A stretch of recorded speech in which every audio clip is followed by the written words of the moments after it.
ನಮಸ್ಕಾರ. ಮುಖ್ಯಾಂಶಗಳು. ಡಿಜಿಟಲ್ ಆಡಳಿತಕ್ಕೆ ಹೊಸ ಆಯಾಮ. ನಗದು ರಹಿತ ವಹಿವಾಟು, ಇ-ರೂಪಿಯಿಂದ ಪಾರದರ್ಶಕ, ಸೋರಿಕೆ ರಹಿತ ಪೂರೈಕೆಗೆ ಒತ್ತು. ಪ್ರಧಾನಿ ನರೇಂದ್ರ ಮೋದಿ. ದೇಶದ 700 ಜಿಲ್ಲೆಗಳಲ್ಲಿ ಅನಿಲ ಕೊಳವೆ ಮಾರ್ಗ ವ್ಯವಸ್ಥೆ. ಹರ್ದೀಪ್ ಸಿಂಗ್ ಪುರಿ. ಪ್ರತಿಪಕ್ಷಗಳಿಂದ ಸಂಸತ್ತಿನ ಉಭಯ ಸದನಗಳಲ್ಲಿ ಗದ್ದಲ. ಕಲಾಪ ನಾಳೆಗೆ ಮುಂದೂಡಿಕೆ. ಸಚಿವ ಸಂಪುಟ ರಚನೆ ಹಿನ್ನೆಲೆ ಎಲ್ಲ ಆಕಾಂಕ್ಷಿಗಳಿಗೆ ಅವಕಾಶ ನೀಡಲು ಅಸಾಧ್ಯ. ಪಕ್ಷದ ವರಿಷ್ಠರಿಂದ ಸೂಕ್ತ ನಿರ್ಧಾರ. ಮುಖ್ಯಮಂತ್ರಿ ಬಸವರಾಜ ಬೊಮ್ಮಾಯಿ. ಹಾಗೂ ಯುವ ಜನತೆ ಭವಿಷ್ಯದಲ್ಲಿ ಪ್ರಗತಿ ಸಾಧಿಸಲು ಗತಕಾಲದೊಂದಿಗೆ ಸಂಪರ್ಕ ಸಾಧಿಸುವುದು ಅತ್ಯಗತ್ಯ. ರಾಷ್ಟ್ರಪತಿ ರಾಮನಾಥ್ ಕೋವಿಂದ್. ವಾರ್ತೆಗಳ ವಿವರ. ಪ್ರಧಾನಿ ನರೇಂದ್ರ ಮೋದಿ ಅವರಿಂದು ನಗದು ರಹಿತ ಮತ್ತು ಸ್ಪರ್ಶ ಮುಕ್ತ ಡಿಜಿಟಲ್ ಪಾವತಿ ಸಾಧನವಾದ ಇ-ರೂಪಿ ಓಚರ್ ಉಪಕ್ರಮಕ್ಕೆ ವಿಡಿಯೋ ಕಾನ್ಫರೆನ್ಸ್ ಮೂಲಕ ಚಾಲನೆ ನೀಡಿದರು. ನಂತರ ಅವರು 21ನೇ ಶತಮಾನದ ಭಾರತ ಆಧುನಿಕ ತಂತ್ರಜ್ಞಾನದ ಮೂಲಕ ಮುಂದೆ ಸಾಗುತ್ತಿದ್ದು, ಇ-ರೂಪಿ ಇದರ ಒಂದು ಸಂಕೇತವಾಗಿದ್ದು, ದೇಶ ಸ್ವಾತಂತ್ರ್ಯದ ಅಮೃತ ಮಹೋತ್ಸವ ಆಚರಿಸುತ್ತಿರುವ ಸುಸಂದರ್ಭದಲ್ಲಿ ಇದರ ಉದ್ಘಾಟನೆ ಆಗಿದೆ ಎಂದರು. ದೇಶ ಇಂದು ಡಿಜಿಟಲ್ ಆಡಳಿತಕ್ಕೆ ಹೊಸ ಆಯಾಮ ನೀಡುತ್ತಿದೆ. ಇ-ರೂಪಿ ಓಚರ್ ದೇಶದಲ್ಲಿ ಡಿಜಿಟಲ್ ವಹಿವಾಟು ಮತ್ತು ನೇರ ಸವಲತ್ತು ವರ್ಗಾವಣೆಯನ್ನು ಮತ್ತಷ್ಟು ಪ್ರಭಾವಶಾಲಿಗೊಳಿಸುವಲ್ಲಿ ಮಹತ್ವದ ಪಾತ್ರ ನಿರ್ವಹಿಸಲಿದೆ. ಇದರಿಂದ ನಿರ್ದಿಷ್ಟ, ಪಾರದರ್ಶಕ ಮತ್ತು ಸೋರಿಕೆ ರಹಿತ ಪೂರೈಕೆಯನ್ನು ಖಾತ್ರಿಪಡಿಸಬಹುದು ಎಂದರು.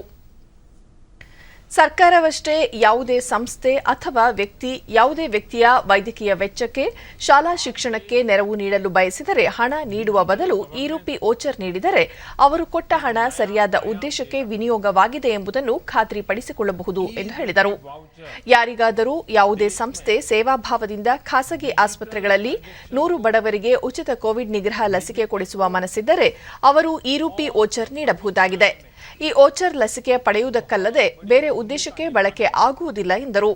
ಯಾವುದೇ ರೋಗಿಗೆ ಆರ್ಥಿಕ ನೆರವು ನೀಡಲು, ಮಕ್ಕಳ ಶಾಲಾ ಪುಸ್ತಕಕ್ಕಾಗಲಿ, ಗರ್ಭಿಣಿಯರಿಗೆ ಪೌಷ್ಟಿಕ ಆಹಾರ ನೀಡಿಕೆಗಾಗಲಿ, ವೃದ್ಧಾಶ್ರಮಕ್ಕೆ ಮಂಚ ಹಾಸಿಗೆ ನೀಡುವುದಕ್ಕೆ ಆಗಲಿ ಯಾವುದೇ ಉದ್ದೇಶಕ್ಕಾಗಿ ಇ-ರೂಪಿ ಓಚರ್ ನೀಡಿದರೆ ಅದು ಅದೇ ಕಾರ್ಯಕ್ಕಾಗಿ ವಿನಿಯೋಗವಾಗುತ್ತದೆ ಎಂದು ತಿಳಿಸಿದರು.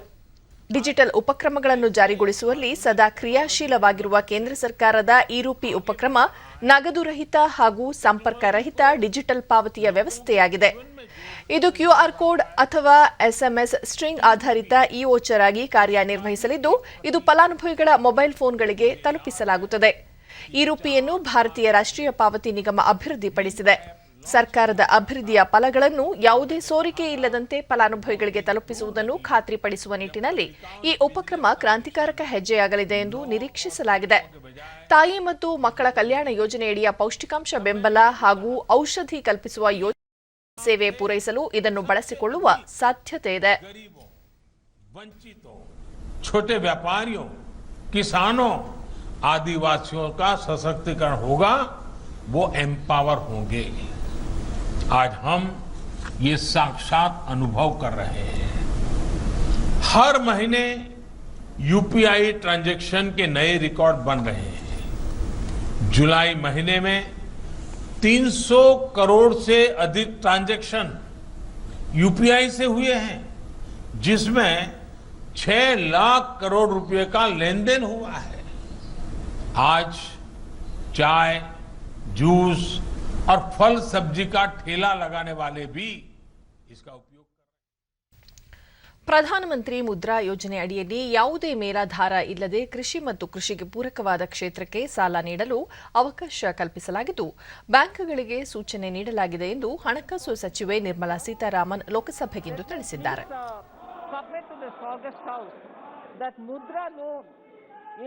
ಪ್ರಶ್ನೋತ್ತರ ಕಲಾಪದಲ್ಲಿಂದು ಸದಸ್ಯರ ಪ್ರಶ್ನೆಗೆ ಉತ್ತರ ನೀಡಿದ ಅವರು, ದೂರದ ಪ್ರದೇಶಗಳಲ್ಲಿನ ಜನರಿಗೆ ಆರ್ಥಿಕ ನೆರವಿನ ಯೋಜನೆಗಳ ಮಾಹಿತಿಯನ್ನು ತಲುಪಿಸಲು ದೂರದರ್ಶನ, ಆಕಾಶವಾಣಿ ಮತ್ತು ಇತರ ಮಾಧ್ಯಮಗಳ ಮೂಲಕ ಪ್ರಚಾರ ಮಾಡಲಾಗುತ್ತಿದೆ ಎಂದು ತಿಳಿಸಿದರು. ಪ್ರಧಾನಮಂತ್ರಿ ಮುದ್ರಾ ಯೋಜನೆ ಅಡಿಯಲ್ಲಿ ಮಂಜೂರು ಮಾಡಬೇಕಾದ ಸಾಲದ ಗುರಿಯನ್ನು ಪ್ರತಿ ವರ್ಷ ಸರ್ಕಾರ ವಾಣಿಜ್ಯ ಬ್ಯಾಂಕುಗಳು, ಗ್ರಾಮೀಣ ಬ್ಯಾಂಕುಗಳು, ಬ್ಯಾಂಕಿಂಗೇತರ ಹಣಕಾಸು ಸಂಸ್ಥೆಗಳು ಮತ್ತು ಸೂಕ್ಷ್ಮ ಹಣಕಾಸು ಸಂಸ್ಥೆಗಳಿಗೆ ನಿಗದಿ ಮಾಡುತ್ತದೆ. ಪ್ರಸಕ್ತ ಹಣಕಾಸು ಸಾಲಿನಲ್ಲಿ 3 ಲಕ್ಷ ಕೋಟಿ ರೂಪಾಯಿ ಮಂಜೂರಾತಿಯ ಗುರಿ ನೀಡಲಾಗಿದೆ ಎಂದು ಮಾಹಿತಿ ನೀಡಿದರು.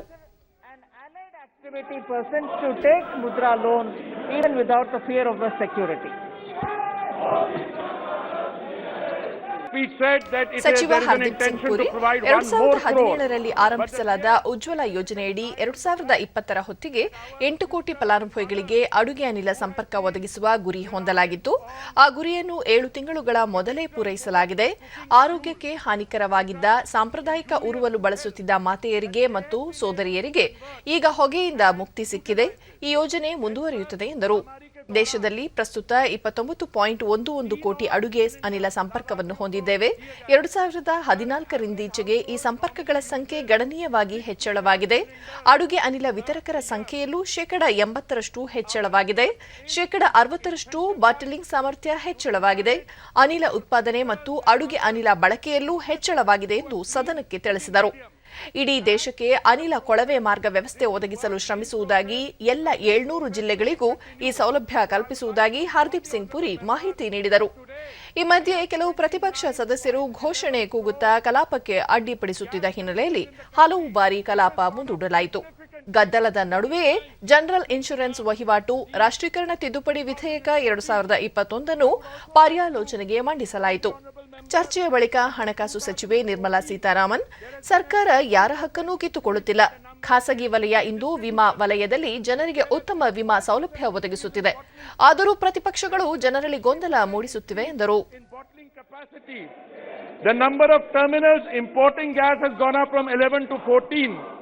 The import capacity has gone up from 12.02 million metric tons per annum to 16.8 million metric tons per annum, which is a 40% increase. So the length of the LPG pipeline has gone up by 77%, and the pipeline capacity has gone up by 143%, sir. And the total LPG consumption today is again gone up 57%. Sir, I am a newly appointed minister. These are policies, far-sighted, visionary policies, which were initiated by the Honorable Prime Minister, and I am very fortunate that I had a very distinguished and experienced colleague who's sitting right in front of me who implemented these policies. I just have the privilege of inheriting that, and I want to assure the Honorable Member I will take it further till the entire country is covered by pipeline, that from whatever we have, we will go from 400 districts just now to all the 700. Thank you, sir. माननीय सदस्य,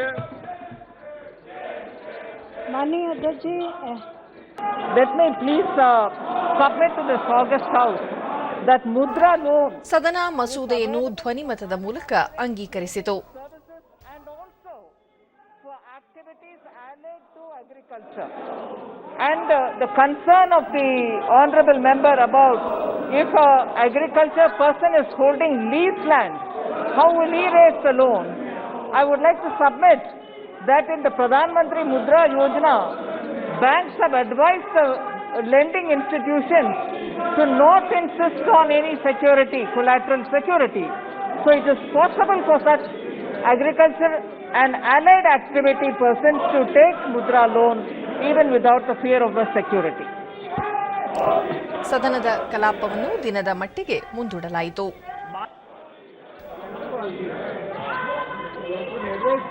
माननीय सदस्य, no.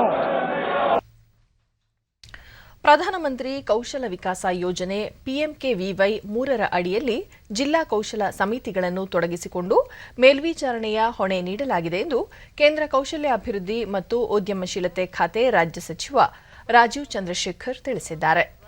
ಲೋಕಸಭೆಯಲ್ಲಿಂದು ಪೂರಕ ಪ್ರಶ್ನೆಗೆ ಉತ್ತರ ನೀಡಿದ ಅವರು, ಪಿಎಂಕೆವಿವೈನಲ್ಲಿ ಅಲ್ಪಾವಧಿ ತರಬೇತಿ ಮತ್ತು ಪೂರ್ವ ಕಲಿಕೆಯ ಮಾನ್ಯತೆ ಆರ್ಪಿಎಲ್ ಎಂಬ 2 ಅಂಶಗಳಿವೆ ಎಂದು ಮಾಹಿತಿ ನೀಡಿದರು. ಅಲ್ಪಾವಧಿ ತರಬೇತಿಯಡಿ ನೋಂದಾಯಿತ ತರಬೇತಿ ಕೇಂದ್ರಗಳ ಮೂಲಕ ಅಲ್ಪಾವಧಿಯ ತರಬೇತಿ ನೀಡಲಾಗುತ್ತಿದೆ ಎಂದು ವಿವರಿಸಿದರು. ಆರ್ಪಿಎಲ್ ಅಡಿಯಲ್ಲಿ ಪೂರ್ವ ಕಲಿಕಾ ಅನುಭವ ಇರುವ ಅಥವಾ ಕೌಶಲ್ಯ ಇರುವ ಅಭ್ಯರ್ಥಿಗಳಿಗೆ ಮಾನ್ಯತೆ ನೀಡಲಾಗುತ್ತದೆ ಎಂದು ತಿಳಿಸಿದರು. 2015ರಲ್ಲಿ ಯೋಜನೆ ಆರಂಭವಾದಾಗಿನಿಂದ ಸುಮಾರು 65,95,000 ಅಭ್ಯರ್ಥಿಗಳಿಗೆ ಅಲ್ಪಾವಧಿ ತರಬೇತಿಯನ್ನು ಮತ್ತು 63,98,000 ಅಭ್ಯರ್ಥಿಗಳಿಗೆ ಮಾನ್ಯತೆಯನ್ನು ನೀಡಲಾಗಿದೆ ಎಂಬ ಅಂಕಿಅಂಶ ನೀಡಿದರು. Short-term training includes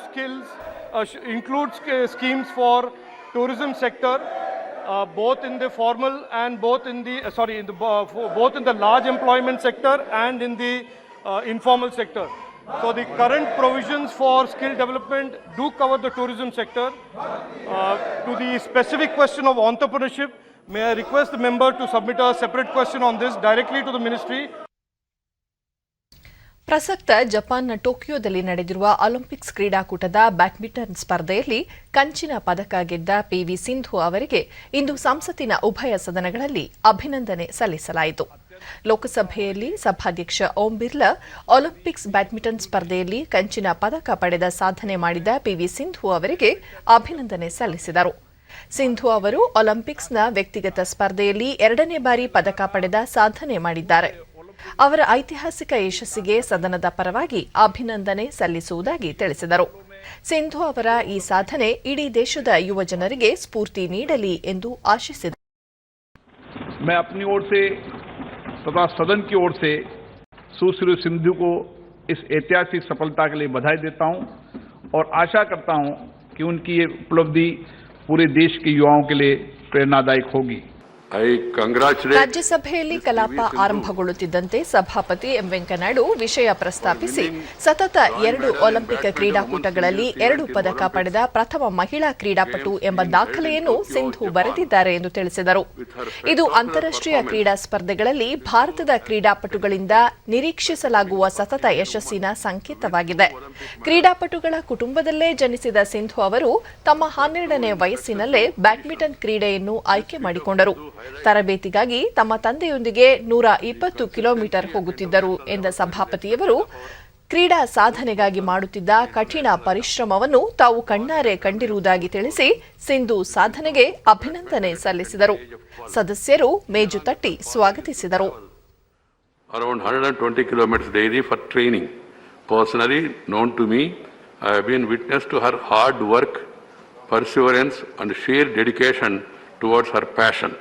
It is appropriate to take note of the role of Ms. Sindhu's parents and family in her spectacular rise and achievements in badminton that brought her laurels for our country. I wish Ms. P.V. Sindhu success in her future endeavors and hope that she will continue to bring many more laurels to the country. ರಾಜ್ಯಸಭೆಯಲ್ಲಿ ಇಂದು ಕೂಡ ಕೆಲವು ಪ್ರತಿಪಕ್ಷಗಳು ಗದ್ದಲ ಉಂಟುಮಾಡಿ ಧರಣಿ ಮುಂದುವರಿಸಿದ ಹಿನ್ನೆಲೆಯಲ್ಲಿ ಮೇಲ್ಮನೆಯ ಕಲಾಪವನ್ನು ಹಲವು ಬಾರಿ ಮುಂದೂಡುವುದು ಅನಿವಾರ್ಯವಾಯಿತು. ಸಭಾಪತಿ ವೆಂಕಯ್ಯನಾಯ್ಡು ಅವರು ಕಲಾಪ ಆರಂಭವಾಗುತ್ತಿದ್ದಂತೆ ಒಲಿಂಪಿಕ್ಸ್ನಲ್ಲಿ ಪದಕ ಗೆದ್ದ ಪಿವಿ ಸಿಂಧುಗೆ ಅಭಿನಂದನೆ ಸಲ್ಲಿಸಿದ ಬಳಿಕ ಕಾಗದ ಪತ್ರಗಳ ಮಂಡನೆಗೆ ಅವಕಾಶ ನೀಡಿದರು. ಯುವಜನ ವ್ಯವಹಾರ ಮತ್ತು ಕ್ರೀಡಾ ಸಚಿವ ಅನುರಾಗ್ ಸಿಂಗ್ ಠಾಕೂರ್ ಶಿಕ್ಷಣ, ಮಹಿಳಾ ಮತ್ತು ಮಕ್ಕಳ ಕುರಿತಂತೆ ಯುವಜನ ವ್ಯವಹಾರಗಳ ಸಂಸದೀಯ ಸ್ಥಾಯಿ ಸಮಿತಿಯ 325ನೇ ವರದಿಯಲ್ಲಿನ ಶಿಫಾರಸುಗಳ ಅನುಷ್ಠಾನದ ಸ್ಥಿತಿ ಕುರಿತ ಹೇಳಿಕೆ ಮಂಡಿಸಿದರು. ಬಳಿಕ ಸಂಸದೀಯ ವ್ಯವಹಾರಗಳ ಖಾತೆ ರಾಜ್ಯ ಸಚಿವ ವಿ ಮುರಳೀಧರನ್ ಅವರು ಉಳಿದ ಅವಧಿಗೆ ಇತರ ಹಿಂದುಳಿದ ವರ್ಗಗಳ ಕಲ್ಯಾಣ ಸಮಿತಿ ಮತ್ತು ಸಾರ್ವಜನಿಕ ಲೆಕ್ಕಪತ್ರ ಸಮಿತಿಯ ಚುನಾವಣೆ ಕುರಿತಂತೆ ಗೊತ್ತುವಳಿ ಮಂಡಿಸಿದರು. ಗೊತ್ತುವಳಿಗಳನ್ನು ಧ್ವನಿಮತದ ಮೂಲಕ ಅಂಗೀಕರಿಸಲಾಯಿತು. In such manner as the chairman may direct 2 members from amongst the members of this house to serve on the said committee. Good. Motion moved. Those in favor will please say aye. Those against will please say no. I think the ayes have it, the ayes have it, the ayes have it. The motion is adopted. What I am saying, I am ready. ಈ ಹಂತದಲ್ಲಿ ಪ್ರತಿಪಕ್ಷ ಸದಸ್ಯರು ಫಲಕ ಹಿಡಿದು ಗದ್ದಲ ಉಂಟು ಮಾಡಿದರು.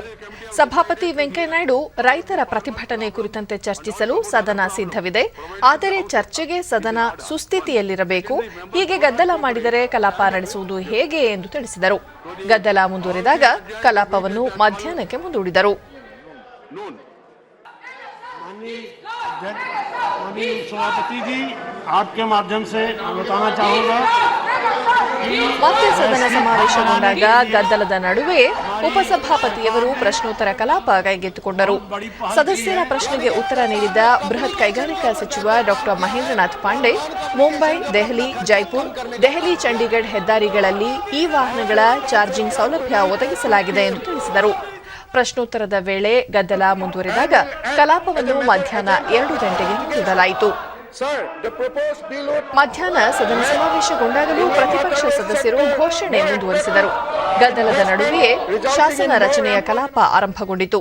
ಬುಡಕಟ್ಟು ವ್ಯವಹಾರಗಳ ಖಾತೆ ಸಚಿವ ಅರ್ಜುನ್ ಮುಂಡಾ ಸಾಂವಿಧಾನಿಕ ಪರಿಶಿಷ್ಟ ಪಂಗಡಗಳ ಆದೇಶ ತಿದ್ದುಪಡಿ ಮಸೂದೆ 2021 ಪರ್ಯಾಲೋಚನೆ ಮತ್ತು ಅನುಮೋದನೆಗೆ ಮಂಡಿಸಿದರು. ಬಳಿಕ ಶಿಪ್ಪಿಂಗ್ ಮತ್ತು ಜಲಸಾರಿಗೆ ಸಚಿವ ಸರ್ಬಾನಂದ್ ಸೋನೋವಾಲ್ ಒಳನಾಡ ಹಡಗುಗಳ ವಿಧೇಯಕ 2021 ಮಂಡಿಸಿದರು. ಗದ್ದಲದ ನಡುವೆ ಚರ್ಚೆಯ ಬಳಿಕ ಮಸೂದೆಯನ್ನು ಅಂಗೀಕರಿಸಲಾಯಿತು. ಕಲಾಪವನ್ನು ಮತ್ತೆ ಮುಂದೂಡಲಾಯಿತು. ಮಧ್ಯಾಹ್ನ 3:36ಕ್ಕೆ ಸದನ ಮತ್ತೆ ಸಮಾವೇಶಗೊಂಡಾಗ ದರ ವಿನಿಯೋಗ ವಿಧೇಯಕ ಮಸೂದೆಗಳನ್ನು ಚರ್ಚೆಗೆ ಕೈಗೆತ್ತಿಕೊಳ್ಳಲಾಯಿತು. ಕೆಲವು ಪ್ರತಿಪಕ್ಷ ಸದಸ್ಯರು ಫಲಕ ಹಿಡಿದು ಘೋಷಣೆ ಮುಂದುವರೆಸಿದಾಗ ಗದ್ದಲದ ನಡುವೆಯೇ ಹಣಕಾಸು ಖಾತೆ ರಾಜ್ಯ ಸಚಿವ ಪಂಕಜ್ ಚೌಧರಿ ವಿಧೇಯಕಗಳನ್ನು ಮಂಡಿಸಿದರು. ಕಲಾಪವನ್ನು ನಾಳೆಗೆ ಮುಂದೂಡಲಾಯಿತು.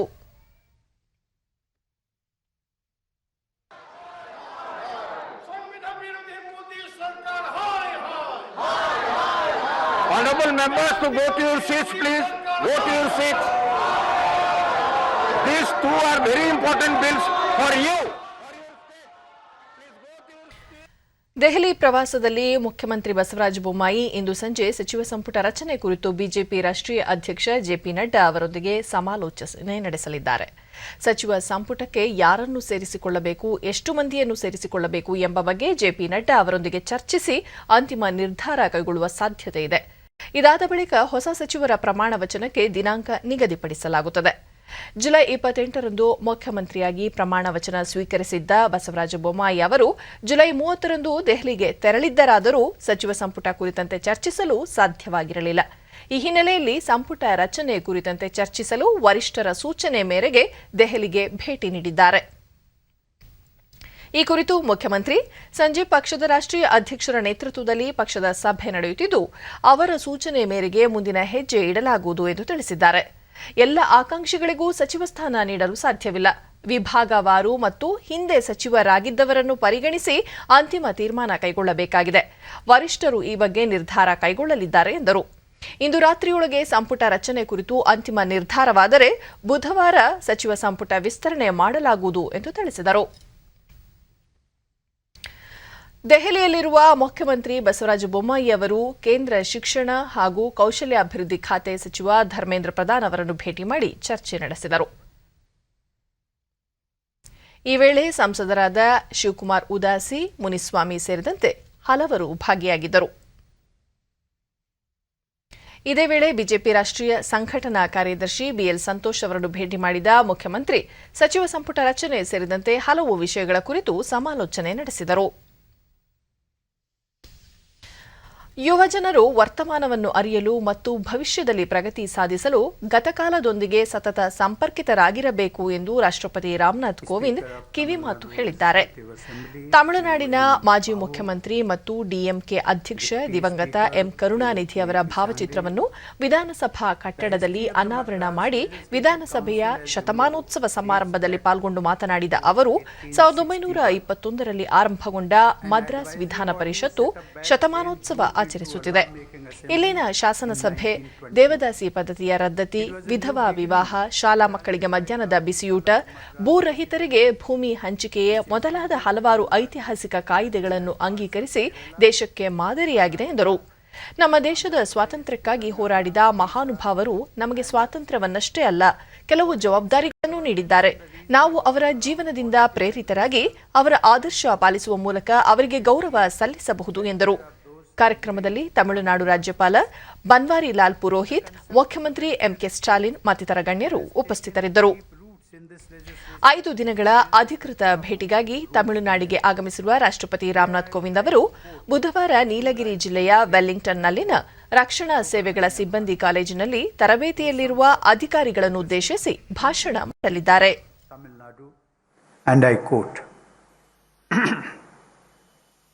ಮಂದರಂ ಕರ್ಪೋಂ ವಿನಯ ತಂದರಂ ಕರ್ಪೋಂ ವಾನೆ ಅಲಪ್ಪೋಂ ಕಡಲ್ ಮೀನೆ ಅಲಪ್ಪೋಂ ಚಂದ್ರಿಯ ಮಂಡಲತ್ತು ಇಯಲ್ ಕಂಡು ತೇಲಿವೋಂ ಸಂಧಿ ತೇರು ಪೇರುಕ್ಕುಂ ಸಾತ್ತಿರಂ ಕರ್ಪೋಂ. Ladies and gentlemen, I congratulate the people of Tamil Nadu on this auspicious occasion. My best wishes to all of you. Thank you. Jai Hind.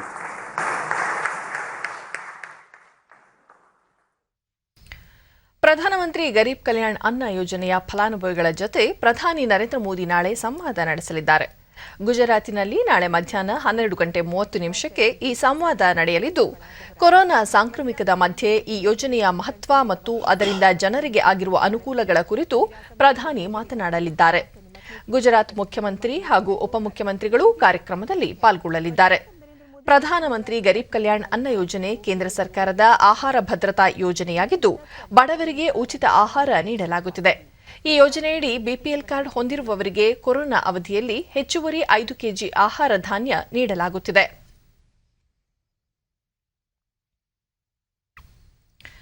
ಸರಕು ಮತ್ತು ಸೇವಾ ತೆರಿಗೆ ಸಂಗ್ರಹಣೆಯಲ್ಲಿ ದಾಖಲೆಯ ಏರಿಕೆ, ಟೋಕಿಯೋ ಒಲಿಂಪಿಕ್ಸ್ನಲ್ಲಿ ಪಿವಿ ಸಿಂಧು ಕಂಚಿನ ಪದಕ ಗೆದ್ದಿರುವುದು, ಹಾಕಿಯಲ್ಲಿ ಭಾರತೀಯ ಪುರುಷರು ಮತ್ತು ಮಹಿಳಾ ತಂಡಗಳು ಸೆಮಿಫೈನಲ್ಗೇರಿರುವ ಕುರಿತು ಹರ್ಷ ವ್ಯಕ್ತಪಡಿಸಿರುವ ಪ್ರಧಾನಿ ನರೇಂದ್ರ ಮೋದಿ ಇವುಗಳನ್ನು ಭಾರತದ ಸ್ವಾತಂತ್ರ್ಯ ಅಮೃತ ಮಹೋತ್ಸವದೊಂದಿಗೆ ಸಮೀಕರಿಸಿದ್ದಾರೆ.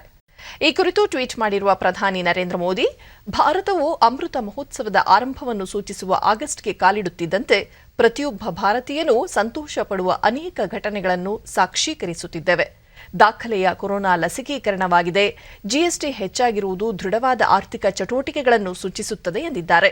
ಅಲ್ಲದೆ ಪಿವಿ ಸಿಂಧು ಅರ್ಹವಾದ ಪದಕ ಗೆದ್ದಿದ್ದು ಮಾತ್ರವಲ್ಲ, ಪುರುಷರು ಮತ್ತು ಮಹಿಳೆಯರ ಹಾಕಿ ತಂಡಗಳು ಒಲಿಂಪಿಕ್ಸ್ನಲ್ಲಿ ಐತಿಹಾಸಿಕ ಪ್ರದರ್ಶನ ನೀಡಿದ್ದನ್ನು ನೋಡಿದ್ದೇವೆ. 130 ಕೋಟಿ ಭಾರತೀಯರು ಅಮೃತ ಮಹೋತ್ಸವ ಆಚರಿಸುತ್ತಿರುವಾಗ ಭಾರತವು ಹೊಸ ಎತ್ತರಕ್ಕೇರುವುದನ್ನು ಖಚಿತಪಡಿಸಿಕೊಳ್ಳಲು ಎಲ್ಲರೂ ಶ್ರಮಿಸುತ್ತಿರುವುದನ್ನು ನೋಡಿ ನಾನು ಆಶಾವಾದಿಯಾಗಿದ್ದೇನೆ ಎಂದು ಹೇಳಿದ್ದಾರೆ.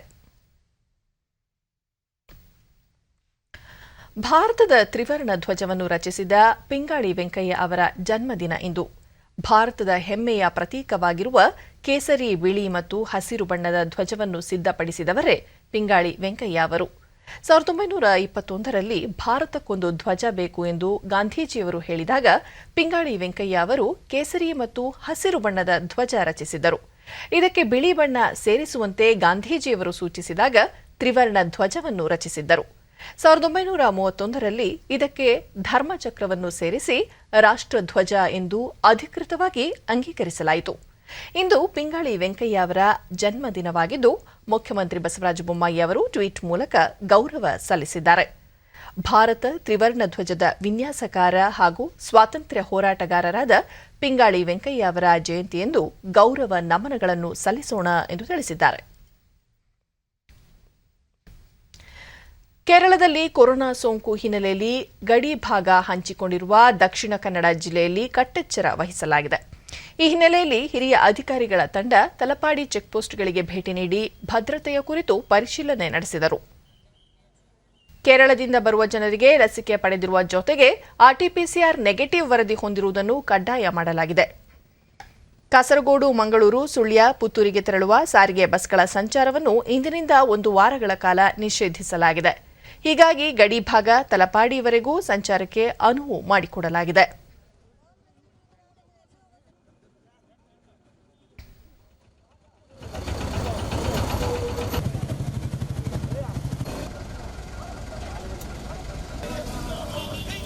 ತಲಪಾಡಿ ಗಡಿ ಸೇರಿದಂತೆ ದಕ್ಷಿಣ ಕನ್ನಡ ಜಿಲ್ಲೆಯ ಗಡಿ ಪ್ರದೇಶದಲ್ಲಿ ಆರ್ಟಿಪಿಸಿಆರ್ ಪರೀಕ್ಷೆ ನಡೆಸುವುದನ್ನು ರದ್ದುಗೊಳಿಸಿ ಸಂಚಾರ ಬಂದ್ ಮಾಡಲಾಗಿತ್ತು. ಇದರಿಂದ ಗೊಂದಲದ ವಾತಾವರಣ ನಿರ್ಮಾಣವಾಗಿ ಹಲವರು ಸ್ಥಳದಲ್ಲಿಯೇ ಪ್ರತಿಭಟನೆ ನಡೆಸಿದರು.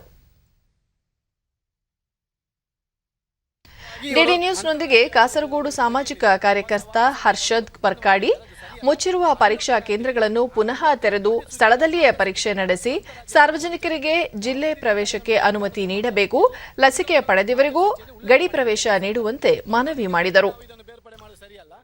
ಎಲ್ಲರಿಗೂ ಸಮಸ್ಯೆ ಆಗ್ತದೆ. ಆಗಿರುವಾಗ ನಾವು ಕೂಡ ಹೇಳುವಂತದ್ದು, ಕೂಡಲೇ ಇದಕ್ಕೆ ಒಂದು ಪರಿಹಾರವನ್ನು ದಕ್ಷಿಣ ಕನ್ನಡ ಜಿಲ್ಲಾಡಳಿತ ಮತ್ತು ರಾಜ್ಯ ಮುಖ್ಯ ಕಾರ್ಯದರ್ಶಿಯವರು ಮತ್ತು ಸರ್ಕಾರ ಮಾಡಬೇಕು.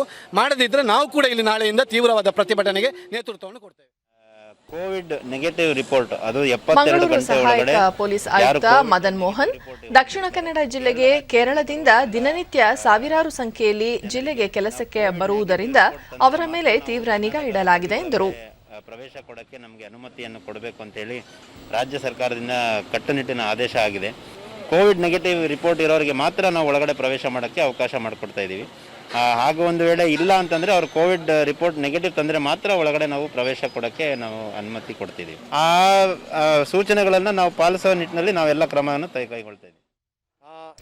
ದಕ್ಷಿಣ ಕನ್ನಡ ಜಿಲ್ಲೆಯ ಜಿಲ್ಲಾಧಿಕಾರಿ ಡಾಕ್ಟರ್ ರಾಜೇಂದ್ರ ಕೆವಿ ಜಿಲ್ಲೆಯಲ್ಲಿ ಕೊರೋನಾ ಪಾಸಿಟಿವಿಟಿ ಪ್ರಮಾಣ ಹೆಚ್ಚಾಗುತ್ತಿರುವ ಹಿನ್ನೆಲೆಯಲ್ಲಿ ಜಿಲ್ಲೆಯ ಗಡಿ ಭಾಗದಲ್ಲಿ ಕಟ್ಟುನಿಟ್ಟಿನ ಕ್ರಮ ಕೈಗೊಳ್ಳಲಾಗಿದೆ. ದಕ್ಷಿಣ ಕನ್ನಡ ಜಿಲ್ಲೆಯಲ್ಲಿ ಕಾರ್ಯಕ್ರಮಗಳನ್ನು ನಡೆಸುವಂತಿಲ್ಲ. ಸಭೆ ಸಮಾರಂಭಗಳು, ರಾಜಕೀಯ, ಧಾರ್ಮಿಕ, ಸಾಮಾಜಿಕ ಕಾರ್ಯಕ್ರಮಗಳನ್ನು ನಡೆಸದಂತೆ ಕ್ರಮ ಕೈಗೊಳ್ಳಲಾಗಿದೆ. ಮಂಗಳೂರು ವಿಶ್ವವಿದ್ಯಾಲಯದಲ್ಲಿ ಪರೀಕ್ಷೆಗಳು ನಡೆಯುತ್ತಿದ್ದು ಸ್ಥಳದಲ್ಲಿಯೇ ವಿದ್ಯಾರ್ಥಿಗಳಿಗೆ ಕೋವಿಡ್ ಪರೀಕ್ಷೆ ನಡೆಸಿ ಪರೀಕ್ಷೆಗೆ ಅವಕಾಶ ಕಲ್ಪಿಸಲಾಗುತ್ತಿದೆ ಎಂದರು. ಮಾಡ್ಕೊಂಡಿದ್ವಿ. ನಮ್ಮ ಜಿಲ್ಲೆ ಮತ್ತು ಕಾಸರಗೋಡು ಒಳಗಡೆ 42ಕ್ಕಿಂತನೂ ಜಾಸ್ತಿ ಎಂಟ್ರಿ ಪಾಯಿಂಟ್ಗಳಿದ್ದು ಮತ್ತು ಚಿಕ್ಕ ಚಿಕ್ಕ ನಾವು ಮೇನ್ ರೋಡನ್ನು ಕ್ಲೋಸ್ ಮಾಡಿದ್ರೆ ಬೇರೆ ರೀತಿಯಾದಂಥ ಇದರೊಳಗಡೆ ಬರುವಂಥದ್ದು. ಇದರೊಳಗಡೆ ಒಂದು ಏನು ನಮ್ಮ ಜಿಲ್ಲೆಯ ಮುಖಾಂತರ ರಾಜ್ಯದೊಳಗಡೆ ಪಾಸಿಟಿವಿಟಿ ರೇಟ್ ಜಾಸ್ತಿ ಆಗೋದನ್ನು ತಡೆಗಟ್ಟೋದಕ್ಕೆ ರಾಜ್ಯ ಸರ್ಕಾರ ಕೊಟ್ಟಿರುವಂಥ ಕೆಲವೊಂದು ಸೂಚನೆಗಳನ್ನ ನಾವು ಕಟ್ಟುನಿಟ್ಟಾಗಿ ಪಾಲನೆ ಮಾಡಲೇಬೇಕಾಗಿದೆ. ಇಲ್ಲಿ RT-PCR ನೆಗೆಟಿವ್ ರಿಸಲ್ಟ್ ಇಲ್ಲದೇ ಇದ್ದರೆ ಅವ್ರನ್ನ ನಾವು ವಾಪಸ್ ಕಳಿಸೋದಕ್ಕೆ ನಾವು ಸ್ಪಷ್ಟವಾದಂಥ ನಿರ್ದೇಶನವನ್ನು ನಾವು ಅಧಿಕಾರಿಗಳಿಗೆ ಕೊಟ್ಟಿದ್ವಿ. Those who are having actually exams, they can show their ID card and the hall ticket. For the students only and ambulance and those health emergencies only we are allowing. ಮಾದಕ ವಸ್ತು ಪ್ರಕರಣದಲ್ಲಿ ಬಂಧಿತರಾಗಿದ್ದ ವಿದೇಶಿ ವ್ಯಕ್ತಿಯೊಬ್ಬ ಮೃತಪಟ್ಟ ಹಿನ್ನೆಲೆಯಲ್ಲಿ ಹಲವು ಆಫ್ರಿಕಾ ಪ್ರಜೆಗಳು ಬೆಂಗಳೂರಿನ ಜೆಸಿ ನಗರ ಪೊಲೀಸ್ ಠಾಣಾ ಮುಂಭಾಗದಲ್ಲಿ ಪ್ರತಿಭಟನೆ ನಡೆಸಿದರು.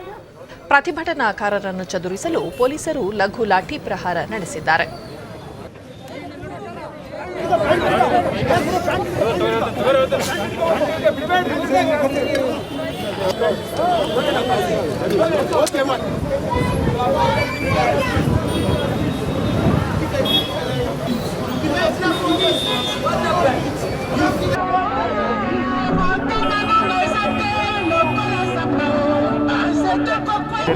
ಹೌದು, ನಿನ್ನೆ ರಾತ್ರಿ ಈ ಕುರಿತು ಮಾಹಿತಿ ನೀಡಿದ ಹಿರಿಯ ಪೊಲೀಸ್ ಅಧಿಕಾರಿ ಸೌಮೇಂದು ಮುಖರ್ಜಿ, ನಿನ್ನೆ ರಾತ್ರಿ ಜೆಸಿ ನಗರ ಪೊಲೀಸರಿಗೆ ಸಿಕ್ಕ ಖಚಿತ ಮಾಹಿತಿ ಆಧಾರದ ಮೇಲೆ ಮಾದಕ ವಸ್ತು ಪೂರೈಕೆ ಮಾಡುತ್ತಿದ್ದ ತಂಡವನ್ನು ಬೆನ್ನಟ್ಟಿ ಹಿಡಿಯುವ ಪ್ರಯತ್ನ ಮಾಡಿತು. ಅದರಲ್ಲಿ ಹಲವರು ತಪ್ಪಿಸಿಕೊಂಡು ಓರ್ವ ಸಿಕ್ಕಿಬಿದ್ದಿದ್ದ. ವಿಚಾರಣೆಯ ಸಂದರ್ಭದಲ್ಲಿ ಆತ ಯಾವುದೇ ಮಾಹಿತಿ ನೀಡಲು ನಿರಾಕರಿಸಿದ್ದ. ಈ ಸಂದರ್ಭದಲ್ಲಿ ಎದೆನೋವು ಕಾಣಿಸಿಕೊಂಡು ಆಸ್ಪತ್ರೆಗೆ ದಾಖಲಿಸಿ ಚಿಕಿತ್ಸೆ ಕೊಡಿಸುವ ಸಮಯದಲ್ಲಿ ಆತ ಮೃತಪಟ್ಟಿದ್ದಾನೆ ಎಂದು ಹೇಳಿದರು. ರಾಷ್ಟ್ರೀಯ ಮಾನವ ಹಕ್ಕುಗಳ ಆಯೋಗ ಮತ್ತು ಸುಪ್ರೀಂ ಕೋರ್ಟ್ ಮಾರ್ಗಸೂಚಿಯಂತೆ ಎಲ್ಲ ಪ್ರಕ್ರಿಯೆಗಳನ್ನು ನಡೆಸಲಾಗುತ್ತಿದೆ. ಈ ಘಟನೆಗೆ ಸಂಬಂಧಿಸಿದಂತೆ ಸಿಐಡಿ ತನಿಖೆ ನಡೆಯುತ್ತಿದೆ. ಆಫ್ರಿಕಾದ ಪ್ರಜೆಗಳು ಪೊಲೀಸರ ಮೇಲೆ ಹಲ್ಲೆ ನಡೆಸಿದ್ದಾರೆ. ಅಲ್ಲದೆ ಹಲವರ ವೀಸಾ ಮತ್ತು ಪಾಸ್ಪೋರ್ಟ್ ಅವಧಿ ಮುಗಿದು ಹಲವು ವರ್ಷಗಳೇ ಕಳೆದಿವೆ. ಹಾಗಿದ್ದರೂ ಅವರು ಬೆಂಗಳೂರಿನಲ್ಲೇ ನೆಲೆಸಿದ್ದಾರೆ. ಈ ಸಂಬಂಧ ವಿಚಾರಣೆ ನಡೆಸಲಾಗುತ್ತಿದೆ ಎಂದರು. ಠಾಣೆಗೆ ವಿಚಾರಣೆಗಾಗಿ ಕರ್ಕೊಂಡು ಬಂದು ಸ್ವಲ್ಪ ಹೊತ್ತು ಆದಮೇಲೆ 2-3 ತಾಸು ಆದಮೇಲೆ ಅವರು ಎದೆ ನೋವು ಅಂತ ಕಂಪ್ಲೇಂಟ್ ಮಾಡಿದರು. ಇಮಿಡಿಯೇಟ್ ಅವರಿಗೆ ಹಾಸ್ಪಿಟಲ್ಗೆ ಕರ್ಕೊಂಡು ಹೋಗಿದ್ರು ನಮ್ಮವರು. ಹಾಸ್ಪಿಟಲಲ್ಲಿ ಇನ್ನು ಹವಾವರ್ತಮಾನ. ರಾಜ್ಯದಲ್ಲಿ ನೈಋತ್ಯ ಮುಂಗಾರು ದುರ್ಬಲ. ಕರಾವಳಿಯ ಬಹುತೇಕ ಕಡೆ, ಒಳನಾಡಿನ ಹಲವೆಡೆ ಮಳೆಯಾಗಿದೆ. ತುಮರಿ 4, ಯಲ್ಲಾಪುರ ಆಗುಂಬೆ 3, ಕೊಲ್ಲೂರು, ಮಂಗಳೂರು, ಸುಬ್ರಹ್ಮಣ್ಯ 2, ಹೊನ್ನಾವರ, ಹಾಸನ, ಶಿರಾಲಿ, ಮಡಿಕೇರಿ, ಹಳಿಯಾಳ, ಕದ್ರಾ, ಶುಂಠಿಕೊಪ್ಪದಲ್ಲಿ 1 ಸೆಂಟಿಮೀಟರ್ ಮಳೆಯಾಗಿದೆ. ಮುನ್ಸೂಚನೆಯಂತೆ ಮುಂದಿನ 24 ಗಂಟೆಗಳಲ್ಲಿ ರಾಜ್ಯಾದ್ಯಂತ ಗುಡುಗು ಸಹಿತ ಮಳೆಯಾಗುವ ಸಾಧ್ಯತೆ. ಬೆಂಗಳೂರು ಸುತ್ತಮುತ್ತ ಸಾಮಾನ್ಯ ಮೋಡ ಕವಿದ ವಾತಾವರಣ. ಕೆಲ ಪ್ರದೇಶಗಳಲ್ಲಿ ಹಗುರ ಮಳೆ ಸಾಧ್ಯತೆ. ಗರಿಷ್ಠ 28, ಕನಿಷ್ಠ 20 ಡಿಗ್ರಿ ಸೆಲ್ಸಿಯಸ್ ತಾಪಮಾನ ದಾಖಲಾಗುವ ನಿರೀಕ್ಷೆಯಿದೆ.